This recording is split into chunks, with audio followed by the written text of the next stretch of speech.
Tras el desastre en Miral, todas las sospechas de traición estaban apuntando a un solo primarca, Angron.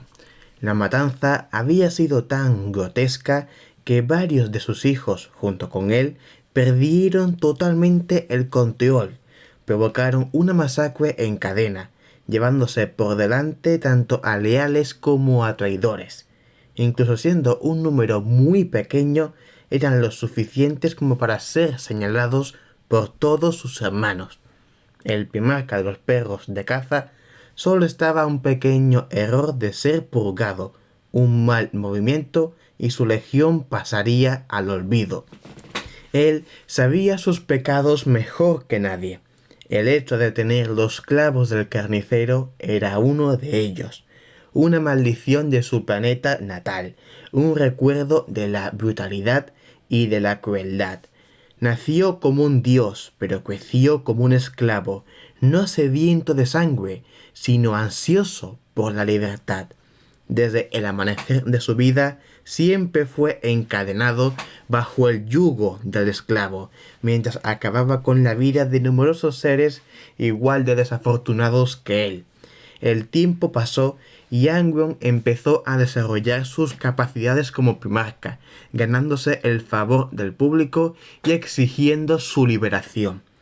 Los esclavistas no iban a dejar pasar un diamante rojo y fue en ese momento donde le inyectaron los clavos del carnicero. Angron, harto de esto, harto de ser la marioneta, lideró una rebelión final contra su propio planeta, una cruzada por la libertad. La rebelión fue un fracaso absoluto. Los esclavos murieron fácilmente y pocos quedaban luchando al lado de Angron. No podían hacerle frente a tantos. Angron, incluso siendo un primarca, el masacrear a tantos era algo muy fuera de sus límites. Tenía asumido que moriría en aquellas tierras. Era mejor morir luchando por la libertad que vivir siendo un esclavo. Apenas quedaban 50 cuando una luz apareció del cielo, impactando a todos sus enemigos. De ella surgió una gran figura dorada sorprendentemente familiar a él. Junto con él estaban varios grandes soldados vestidos completamente de oro, empuñando largas armas y siendo totalmente devastadores. Nada más llegar, empezaron a masacrear a todos y cada uno de los esclavistas, inclinando la balanza a favor de Angron. No pasaron ni 12 horas cuando el planeta por fin fue totalmente declarado como libre. Angron se arrodilló inmediatamente ante aquel señor, el cual había salvado la vida de sus hermanos. El Señor le reveló que no solo le había salvado a él, sino también a los hermanos inocentes, a aquellos esclavos que nunca eligieron luchar y que no nacieron para ello.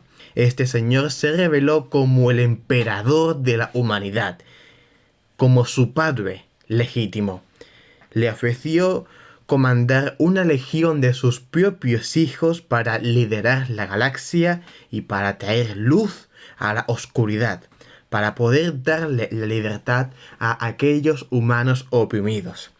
Angron aceptó, no sin antes pedirle 2 favores: poder llevar a sus hermanos esclavos y liberarle de los clavos del carnicero.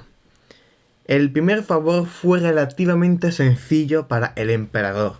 Nuceria se transformaría en un mundo imperial altamente sostenible donde se reclutarían nuevos soldados para la legión. Los rituales de gladiadores seguirían muy vigentes, mas solo para aquellos deseosos de servir en la legión y no para almas inocentes. Todos sus hermanos esclavos fueron bien recibidos por la legión, posicionándose como una escuadra auxiliar. Sumado a esto, gran parte de la legión se sintió muy cómoda con su nuevo líder. Al fin, los perros de caza tenían a su padre con él. El segundo favor fue bastante más complicado.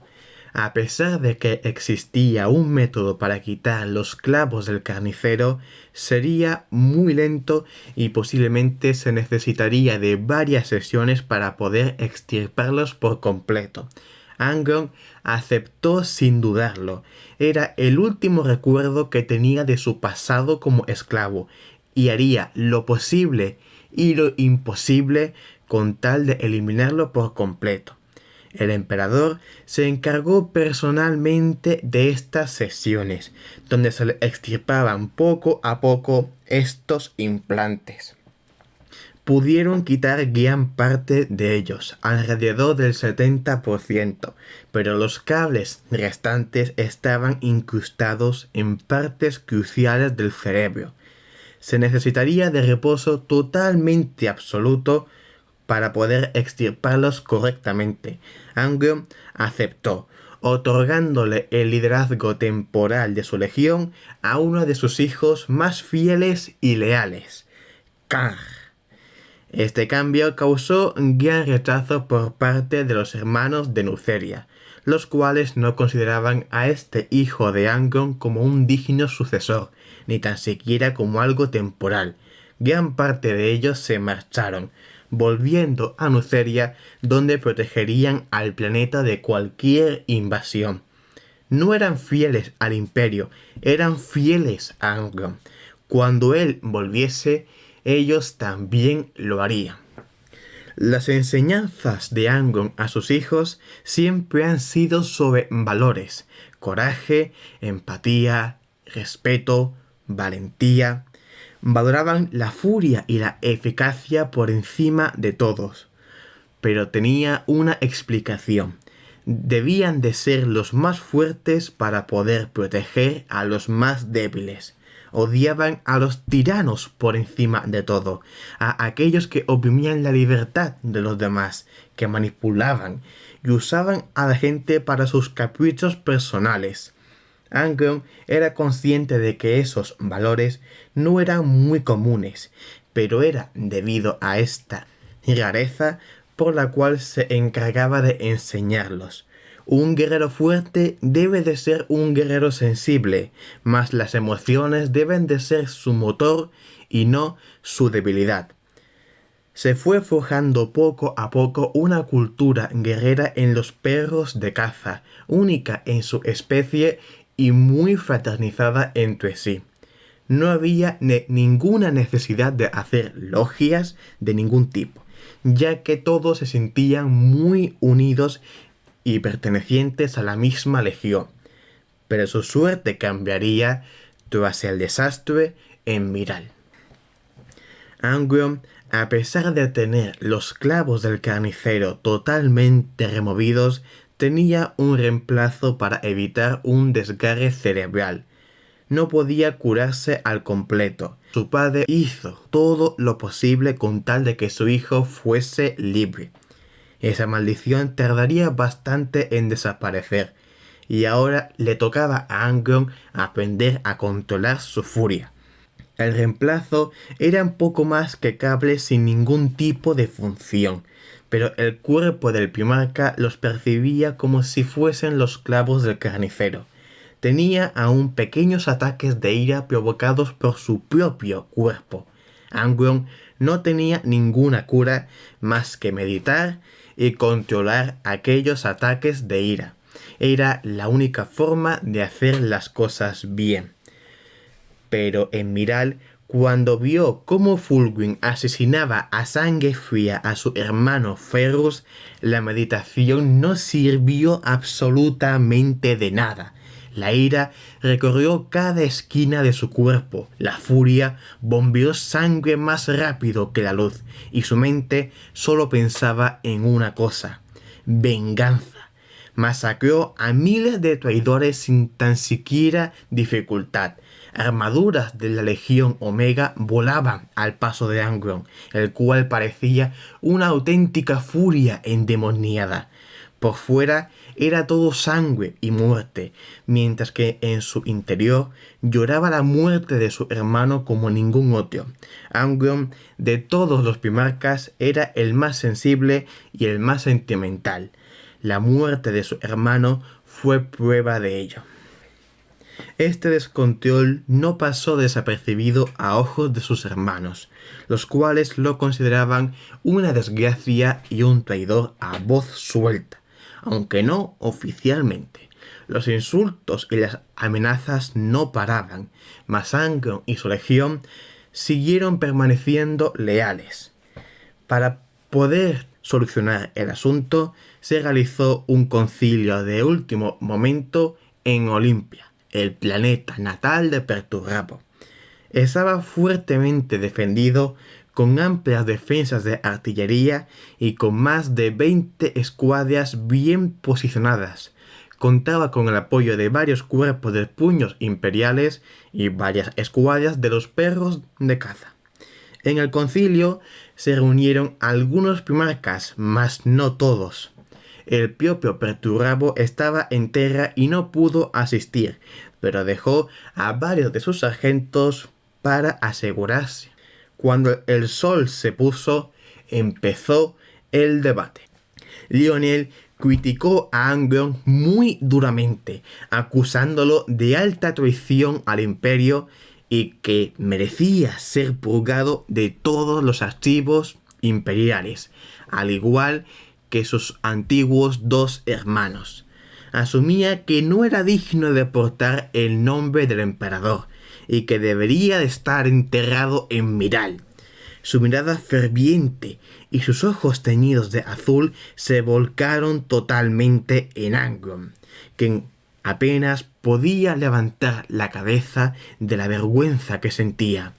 El primarca de los Ángeles Oscuros sentía un gran odio hacia Angron y deseaba verlo caer, costase lo que costase. Leman Russ, por el contrario, defendió a Angron, argumentando que la furia de la batalla nos puede cegar, pero en ese caso fue a favor del imperio.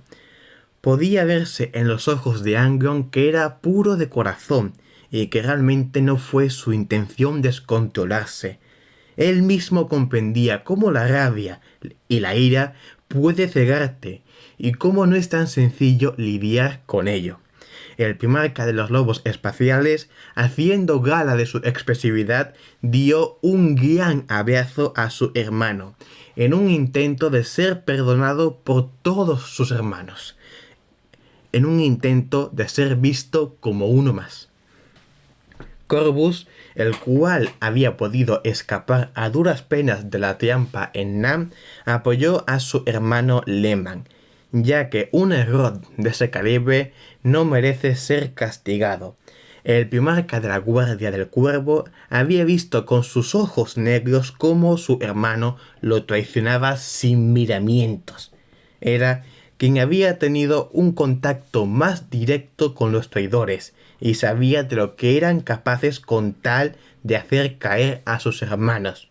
No permitiría que un hermano tan honorable como Angron cayese en manos del caos. Magnus, proyectándose desde Próspero y actuando en nombre de él y de Lorgar, argumentaba que debía de examinarse ese reemplazo de los clavos del carnicero antes de que llegasen a más.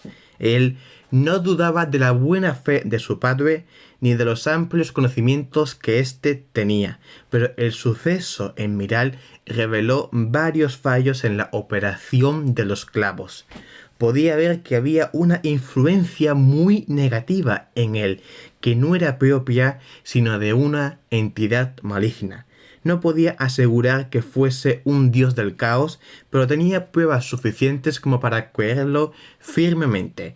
Examinando y conjurando poderes en la disformidad, pudo alertar que había sido Guliman quien había invocado en Miral una especie de tormenta para lanzar al primarca a la locura.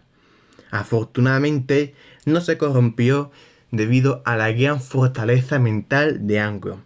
pero aún así estaba en juicio hasta dónde llegaba este conjuro y si aún existía la posibilidad de corrupción demoníaca, ya que incluso la mente más fuerte puede caer presa de la corrupción del caos.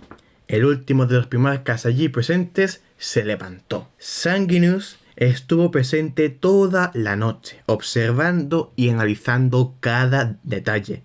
A pesar de haber estado en muy duras batallas, pudo hacer un pequeño hueco en su agenda para poder asistir a ese concilio. Se le notaba muy preocupado, con las ideas bastante idas, con la mirada muy perdida.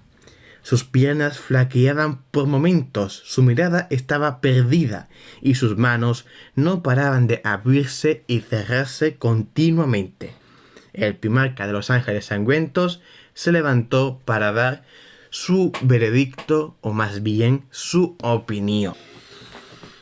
Angron, cometiste alta traición en el planeta de Miral. Por más justificación que puedas buscar en ti o en tus hermanos, eres culpable de la muerte de varios hijos leales al Imperio.